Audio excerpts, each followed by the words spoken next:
우리 성도님들 중에 오병이어 기적을 모르시는 분들 없을 것 같습니다. 우리 자녀들도 오병이어 하면 다 아시죠? 물고기, 떡 5개, 물고기 2마리로 5,000명을 먹이신 사건이죠. 그리고 몇 개의 바구니가 남았죠? 12바구니. 예, 잘 알고 계시네요. 이와 비슷한 또 기적이 있어요. 어떤 게 있죠? 칠병이어 기적이 있습니다. 그거는 떡 7개, 물고기 2마리로 몇 명? 네. 몇 명? 4,000명을 먹이시고, 네, 그리고 몇 개의 강주리가 남았죠? 7강주리가 남은 거. 예, 그 사건 잘 알고 계시네요. 오늘은 오병이어 기적을 우리 함께 나누려고 합니다. 우리 오병이어 기적을 통해서 때론 그렇게 생각할 수 있습니다. 와, 대단하다. 예수님 정말 대단하다. 식량 문제를 해결하셨어. 온 인류가 안고 있는 식량 문제를 해결하셨어. 혹은 야, 적은 투자로 큰 이익을 얻었네. 대박이다. 나에게도 이런 오병이어 기적이 일어나기를 하는 사람들이 있을 수 있습니다. 하지만 우리가 성경을 보면은 조금 더 살펴보면은 이것은 단순히 식량 문제를 해결한 사건이 아니고 어떤 효율성 높은 사업을 이야기하는 것이 아닙니다. 오병이어 기적은 요한복음 6장에도 같이 기록되어 있는데 거기에 오병이어 기적 이후에 예수님은 자신을 왕으로 삼으려고 하는 사람들을 피해서 산으로 피하셨습니다. 그리고 마태복음 16장 4절 같은 경우에는 하늘로부터 오는 기적을 구하는 자들에게 요나의 기적밖에 보여줄 것이 없다고 말씀을 하십니다. 만약 예수님께서 효율성이 높은 사업을 위해서 이 오병이어 기적을 베푸신 거라면은 마가복음 8장 14절 21절에 보이는 것처럼 이 오병이어 기적과 비슷한 아까 말씀드린 칠병이어 기적 이후에 제자들이 떡을 놓고 왔어요. 근데 그 떡을 두고 야, 너 그 아까운 떡을 왜 놓고 왔어? 배 돌려 하셨을 것입니다. 하지만 예수님은 그거를 질책하신 것이 아니라 오병이어 기적과 칠병이어 기적에 남은 바구니와 광주리의 수의 그 의미를 모르는 제자들을 질책하셨다는 것이죠. 그럼 오늘 우리가 이 오병이어 기적을 어떻게 바라봐야 할까? 또 오병이어 기적이 우리에게 어떤 의미가 있을지 시간 한번 살펴보고자 합니다. 제가 이거를 오병이어 기적이니까 오병이어 맛있는 음식이겠죠? 요리처럼 한번 소개해주고 싶습니다. 그래서 에피타이저, 메인 요리, 그리고 디저트, 이 코스 요리로 말씀드리고 싶습니다. 그 전에 먼저 이 오병이어 기적에 대해서 짧게 말씀을 드리면 이 오병이어 기적은 4개의 복음서에 다 들어가 있습니다. 그러니까 예수님이 하신 기적들이 많이 있어요. 근데 어떤 복음서에는 있고 어떤 복음서에는 없는 기적들이 있다라는 것이죠. 근데 이 오병이어 기적만 4복음서에 다 동일하게 들어가 있습니다. 아시는 것처럼 복음서의 저자가 다르고 또 복음서의 대상이 다르기 때문에 약간의 차이는 있지만 핵심적인 내용은 같다고 할 수 있습니다. 첫 번째 코스, 에피타이저입니다. 이 오병이어 기적은 바로 예수님이 누구이신가에 대한 대답이라는 것이죠. 이 누가복음에 나와 있는 오병이어 기적의 위치가 바로 10절에서 17절까지인데 그 앞에 어떤 내용이 있는가 아시는 것처럼 우리가 방금 읽은 그 앞에 내용에 보면은 1절에서 6절까지는 예수님께서 12제자를 보내십니다. 그래서 마을로 보내셔서 복음을 전하고 병자들을 고치게 하십니다. 그 다음에 7절에서 9절의 말씀이 있어요. 이거 어떻게 생각해보면 왜 이렇게 생뚱맞게 있지라고 생각할 수 있겠지만 헤롯이 등장을 합니다. 헤롯이 제자들이 하는 그 사역의 일을 듣고서 궁금해합니다. 그래서 어떤 사람은 이렇게 얘기합니다. 죽은 요한이 살아난 거다. 그리고 어떤 사람은 엘리야가 나타났다. 혹은 옛 선지자 한 사람이 다시 살아났다라고 하면서 헤롯이 과연 그는 누구인가? 이 사람은 누구인가? 예수는 누구인가라고 질문을 하는 것이죠. 그리고 오병이어 기적이 있은 그 다음 절에 보면은 18절에 예수님께서 따로 기도하실 때에 제자들이 주와 함께 있었습니다. 그래서 물어봅니다. 제자들에게. 무리가 나를 누구라 하느냐. 그러니까 아시는 것처럼 헤롯의 입에서 나온 그 질문이 뭐예요? 예수는 누구인가? 그리고 뒤에 예수님께서 제자들에게 물어보십니다. 무리는 나를 누구라고 하느냐? 여러분 그 문학의 어떤 그 기법 중에 수미상관이라는 기법 아실까 모르겠어요. 우리 시에서 많이 쓰이죠. 그 김소월의 진달래 거기에도 보면은 나보기가 역겨워 가실 때에는 나라다라다 나오고 맨 마지막 절에도 나보기가 역겨워 가실 때에는 앞뒤에 똑같은 그 단이 있죠. 그것처럼 성경에서도 이 수미상관 기법이 많이 쓰이거든요. 그것은 그 가운데에 있는 내용을 강조하고 그것을 두드러지게 하는 효과가 있습니다. 즉, 이 오병이어 기적은 예수님이 누구인가에 대한 대답의 기적이라는 거예요. 우리에게 어떤 특별한 복이 있고 어떤 효율성 높은 사업을 위한 그런 것이 아니라 예수님은 누구인가에 대한 기적이라는 것입니다. 자, 이번엔 메인 요리를 드리도록 하겠습니다. 그러면 이 오병이어 기적으로 예수님이 누구인지 우리는 어떤 것을 알 수 있을까라는 것이죠. 먼저 예수님께서는 누가복음 3장에 세례 요한에게 세례를 받으셨죠. 그 다음에 4장부터 8장까지 사역을 시작하십니다. 하나님 나라의 복음을 전하십니다. 많은 병자들을 고치십니다. 귀신 들린 자들을 낫게 해주셨습니다. 사실 이 사건들만 보아도 이미 구약에서 예언되어 있는 메시아의 어떤 증거들이 나타났어요. 시편이라든가 이사야, 메시아의 어떤 예언이 담겨 있는 그런 내용들을 보면 귀신 들린 자가 낫고 병자들이 낫는 사건이 있는데 지금 그 사건을 예수님이 하고 계신 것이죠. 그런데 오늘 이 오병이어 기적은 그렇게 병자들을 치유하거나 귀신들을 내쫓는 그런 사건이 아니라는 거예요. 바로 먹이는 사건입니다. 구약에서 메시아를 예언한 책들이 아까 많이 있다고 말씀드렸는데 그중 이사야에는 메시아를 예언하는 대표적인 책이라고 할 수 있습니다. 이 메시아에서는 메시아의 모습뿐만 아니라 메시아적인 어떤 잔치를 예언하는 내용들이 있습니다. 그러니까 메시아가 오실 때 잔치가 벌어진다라는 거예요. 그 중에 이사야 25장과 65장에 기록되어 있는 내용들에는 메시아가 오셔서 하나님 나라의 백성들을 위해서 새 하늘과 새 땅을 창조하시고 하나님의 백성들을 위한 잔치가 열릴 거라고 예언합니다. 즉 그리스도가 오셔서 하나님이 택하신 백성들을 먹이시고 마시게 할 것이다. 그래서 여러분들 잘 기억하실 거예요. 요한복음에 7가지 표적이 있습니다. 예수님이 누구인가에 대한. 첫 번째 표적이 바로 어떤 거죠? 요한복음에 나와 있는 예수님의 첫 번째 기적? 물을 포도주로 바꾼. 어디에서? 혼인잔치에서. 곧 예수님은 이 땅에 잔치를 벌이러 오신 거예요. 누가 초청되었나요? 바로 저와 여러분입니다. 하나님의 백성들을 위한 잔치를 벌이러 이 땅에 오신 것이죠. 우리를 먹이시고 우리를 마시게 하시고 우리를 살려주시려고 하는 것입니다. 그 구약에서 하나님의 백성을 먹이시는 사건이 있어요. 이 구약에서 하나님의 백성을 먹이시는 사건, 하나님의 구원과 연관이 있습니다. 여러분들 하나님의 백성들을 먹이신 대표적인 사건이 뭐죠? 어떤 게 있을까요? 만나. 바로 출애굽 사건에서 광야에서 수많은 이스라엘 백성들을 먹이신 그 만나의 기적인 것입니다. 그래서 오늘 우리가 읽은 본문을 보면요. 12절 후반부에 제자들이 어디라고 얘기하나요? 여기는 빈들이이니다 라고 말을 합니다. 빈들은 바로 광야를 이야기하시는 것이죠. 아무것도 없는 광야. 그리고 17절에 5,000명을 먹고도 몇 개의 바구니가 남았다고요? 12바구니가 남았다고 말합니다. 이 12바구니, 10이라는 숫자는 바로 12지파, 출애굽을 한 그 12지파를 연상케 하는 것이죠. 이 복음서가 쓰여진 시기가 AD 50에서 한 AD 90 그 사이에 마태, 마가, 누가, 요한이 쓰여졌는데 이 마태복음, 이 복음서들을 들었을 그 초대교회 성도들에게는 이 이야기들이 무엇으로 들렸을까요? 바로 광야의 그 사건을 연상시켰을 것입니다.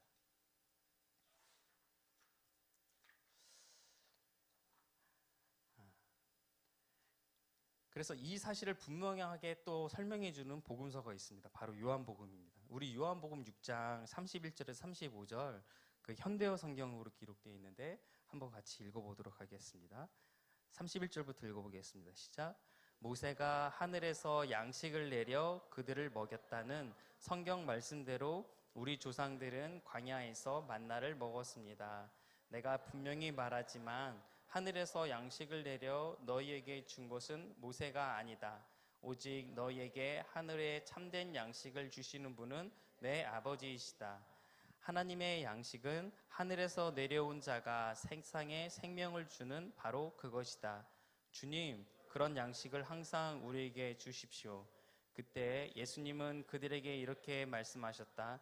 내가 바로 생명의 빵이다. 내게 오는 사람은 굶주리지 않을 것이며 나를 믿는 사람은 절대로 목마르지 아니할 것이다. 예수님의 이 오병이어 기적을 경험한 사람들이 갈릴리 호수 북쪽에 있는 가버나움으로 가신 예수님을 따라왔습니다. 그 앞에 얘기는 사실 제자들이 먼저 가고 예수님이 무리를 거르신 사건이에요.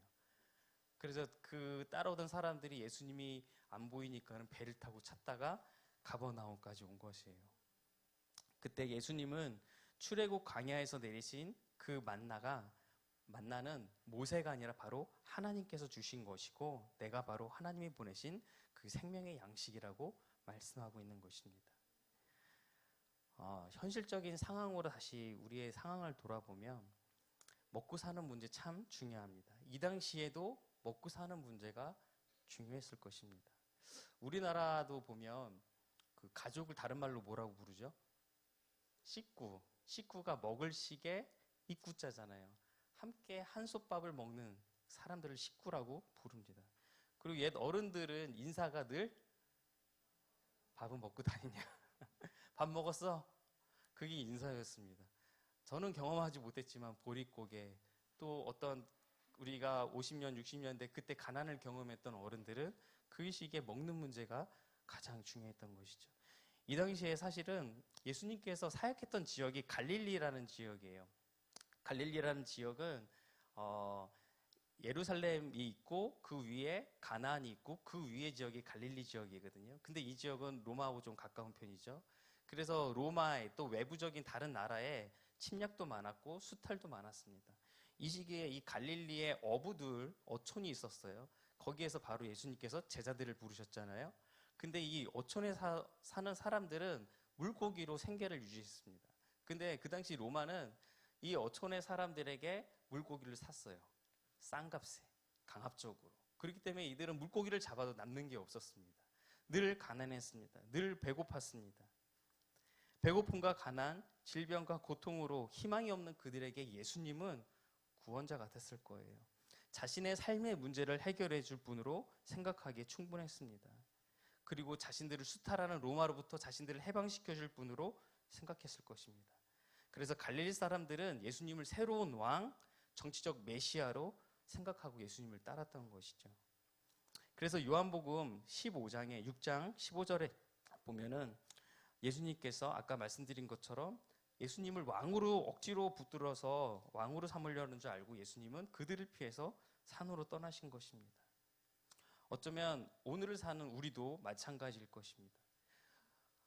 우리가 예수님이 필요한 분명한 이유를 우리가 모르고 있다면 왜 예수님이 이 땅에 오셨고 왜 십자가 처형을 당하셔야 했는지 그 이유를 알지 못하면 왜 부활을 하셨고 그리고 지금 내가 왜 교회를 다니고 있는지 내가 왜 예수님을 믿는 이 상황 가운데 있는지 우리가 알지 못한다면 우리도 그냥 사업이 잘 되길 바라고 공부를 잘하길 바라고 성공하길 바라면서 교회를 왔다 갔다 하는 사람들, 예수님을 따랐던 이 사람들과 별반 차이가 없을 것입니다.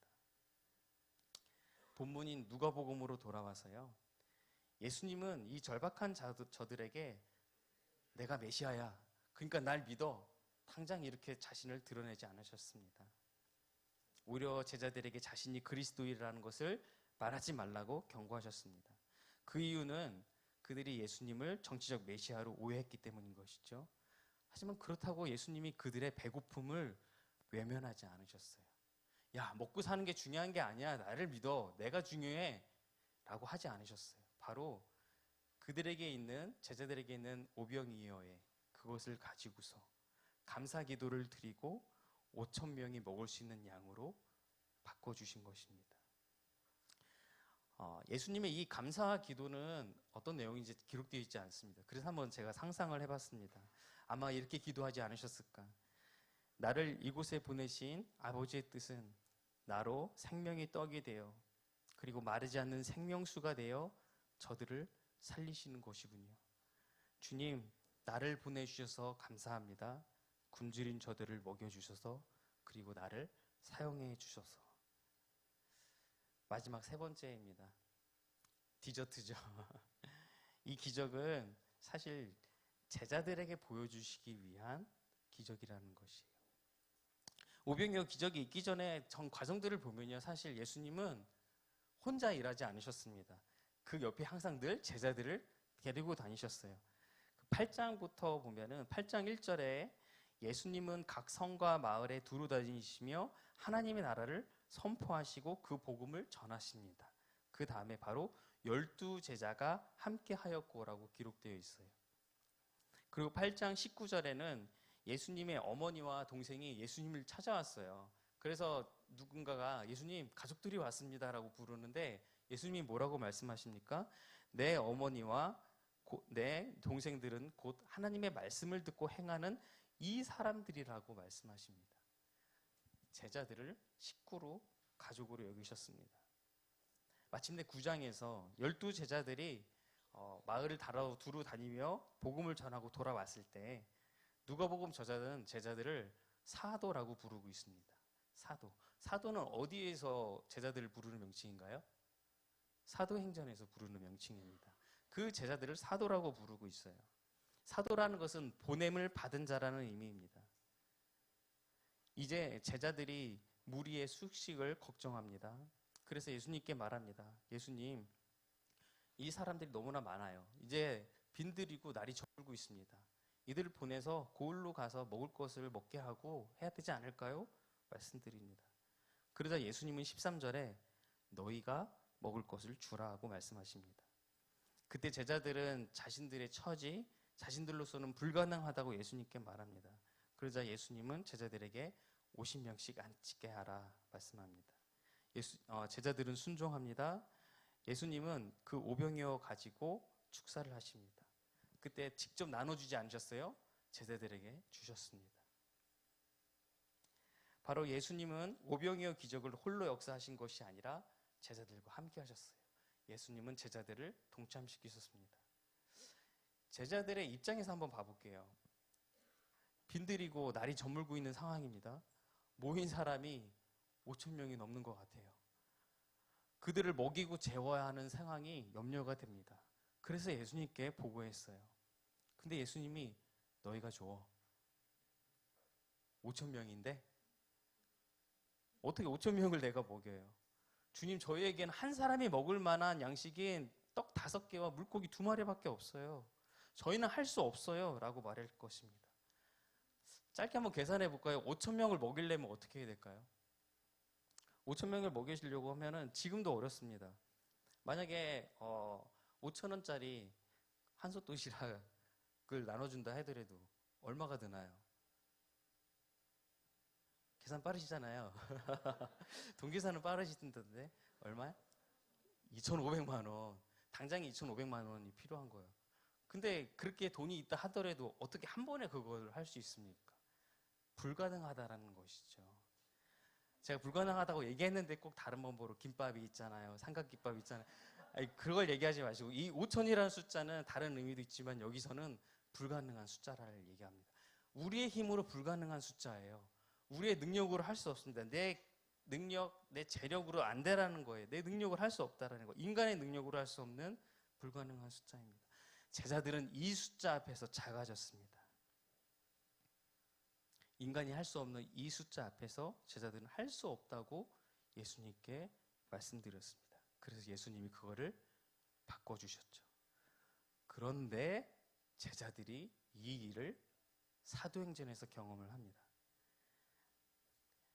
예수님의 권능을 받고 제자들이 두루 다니며 복음을 전하고 병자들을 고쳤다고 했습니다. 근데 사도행전 2장에서 보면은 제자들이 성령의 임재를 경험하고 권능을 받습니다. 마치 우리 9장 1절에서 말한 것처럼 권능을 받아요. 그리고 나서 하나님 나라와 복음을 가르치며 3장에 가서는 베드로와 요한이 기도 시간에 성전을 오르다가 남에서부터 걷지 못하는 구거라는 사람을 고칩니다. 그때 베드로는 이렇게 얘기합니다. 은과 금은 내게 없거니와 내게 있는 이것을 내게 주노니 하고 선포를 하는 것이죠. 우리가 누가복음 9장에서 5,000명 앞에서 제자들은 저 할 수 없어요. 그 5,000명의 숫자 앞에서 아무것도 없는 오병이어 외에 아무것도 가지지 않는 제자들은 두려워했고 할 수 없다고 얘기했습니다. 하지만 지금 사도행전 우리가 안 봤지만 3장에서 베드로는 자기가 할 수 없는, 자기 힘으로 일으킬 수 없는 그 남에서부터 걷지 못하는 자를 일으켰다라는 거예요. 뭐라고 얘기합니까? 내게 은과 금은 없지만 내게는 가장 큰 능력이 있습니다. 곧 나사렛 예수 그리스도의 이름으로 일어나 걸으라. 그러자 그의 오른손을 잡아 일으키자 그가 발과 발목에 힘을 얻고 걷고 뛰면서 하나님을 찬송하게 되었습니다. 근데 그 다음이 또 문제죠. 요한과 베드로가 잡혔습니다. 이 일로 인해서 고쳐줬는데, 근데 베드로는 이 기회를 놓치지 않고 바로 복음을 전합니다. 그리고 이 말씀을 들은 사람이 바로 수가 5,000명이 되었습니다. 누가복음 9장에서 제자들이 먹일 수 없었던 막막했던 그 5,000명에게 생명의 양식 그리스도를 전한 것입니다. 오늘날 우리는 능력이 없는 것에 자신 없어 합니다. 모든 사람은 연약해요. 아무리 큰 부자라고 하더라도, 아무리 근육이 우락부락하고 신체 능력이 좋은 사람이라 하더라도 모든 사람은 연약합니다. 그래서 그런지 우리는 능력을 키우려고 평생을 매진합니다. 돈을 벌려고 하고요, 학력을 쌓으려고 하고요, 그리고 건강해지려고 노력을 합니다. 이건 죄가 아니에요. 생존을 위한 것이고 가정을 지키려면 있어야 하죠. 내 꿈과 비전을 위해서 그렇게 해야죠. 그런데 그것만으로 나 자신은 물론이고 어느 한 영혼도 구원할 수 없습니다. 그리고 살다 보면은 막상 내게 어떤 문제가 생깁니다. 내 힘으로 감당하기 힘든 어떤 문제를 만나면 우리는 또 작아집니다.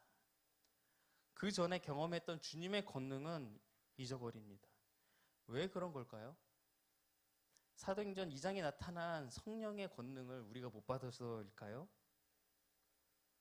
성령 체험을 못해서일까요? 그럼 제자들이 누가복음 9장 1절에서 받은 예수님의 권능은 무엇인가요? 예수님이 요한복음 6장 32절에 이렇게 말씀하셨습니다. 광야에서 만나를 내려준 것은 모세가 아니야. 하나님이 주신 거야. 베드로도 이렇게 얘기합니다. 아까 못 걸은 사람을 고치고 잡혀갔잖아요. 거기에서 사도행전 3장 12절에 이렇게 말합니다. 베드로가 이것을 보고 백성에게 말하되 이스라엘 사람들아, 이 일을 왜 놀랍게 여기느냐? 우리 개인의 권능과 경건으로 이 사람을 걷게 한 것처럼 왜 우리를 주목하느냐? 반문합니다.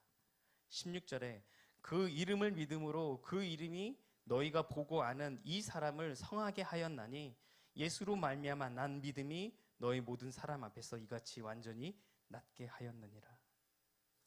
베드로는 어떤 특별한 능력을 받은 것이 아니었습니다.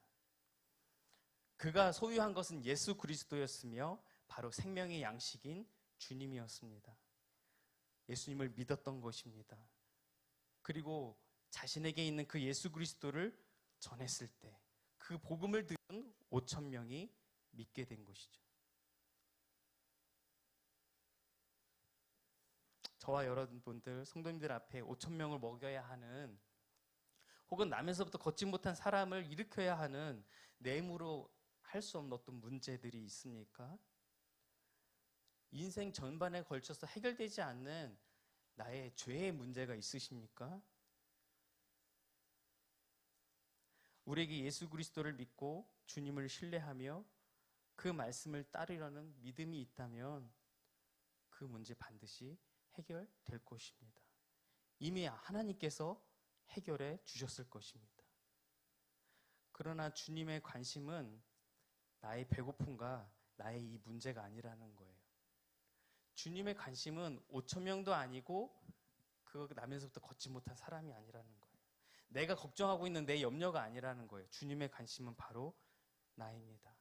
제자들을 데리고 제자들에게 보여주고 경험케 하셨던 그 일처럼 결국은 나를 통하여서 복음이 일하고 우리가 삶의 목적을 잃고 방황하는 그 친구들을 구원케 하실 것이고 삶의 소망을 갖지 못하고 방황하고 힘들어하는 이웃을 만나서 그들에게 예수님을 전하게 하실 것이고 외로움과 고독을 슬퍼하는 그 친구의 친구가 될 수 있도록 우리를 사용해 주실 것입니다.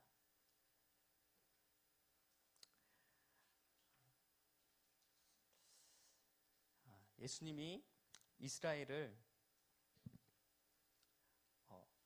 이끄시고 또한 그 가운데에서 아까 말씀드린 그 만나의 사건 가운데에서 먹는 것이 정말 중요한 것을 알려주셨습니다. 그 이야기가 신약의 예수님을 통하여서 생명의 양식이 예수님인 것을 증명이 되었고 사도행전 신약시대 우리가 살고 있는 이 신약시대에 와서 그 일을 다시 우리에게 넘겨주셨습니다. 오병이어가 우리에게 온 거예요. 이 오병이어는 하루 한 끼 식사의 분량에 불과합니다. 하루 한 끼 식사의 분량이에요. 오늘 또 내일 매일매일 우리가 읽고 듣기도 하고 쓰기도 하는 묵상하는 주님의 복음의 메시지 그 말씀이 바로 우리에겐 오병이어일 수 있습니다. 소홀히 하지 않기를 바랍니다. 우리가 말씀 묵상하는 것, 말씀을 읽는 것, 듣는 것 시간이 없으면 운전하다 바쁘면 일하다 바쁘면 오디오라도 들을 수 있죠. 시간이 좀 더 되시면 유튜브에서 주일날 설교를 다시 들으실 수도 있으시죠. 요즘 유튜브 잘 돼 있으니까 다른 영상 보지 마시고 하나님 말씀 연속해서 들을 수 있으시죠. 그 말씀이 우리에게는 오병이어일 수 있어요. 하나님은 그 말씀, 작은 말씀 하나를 통해서 내 삶을 변화시킬 뿐만 아니라 나를 통하여 5천 명을 먹이시는 사건이 저와 여러분에게 있기를 축복합니다. 시간 같이 기도하길 원합니다.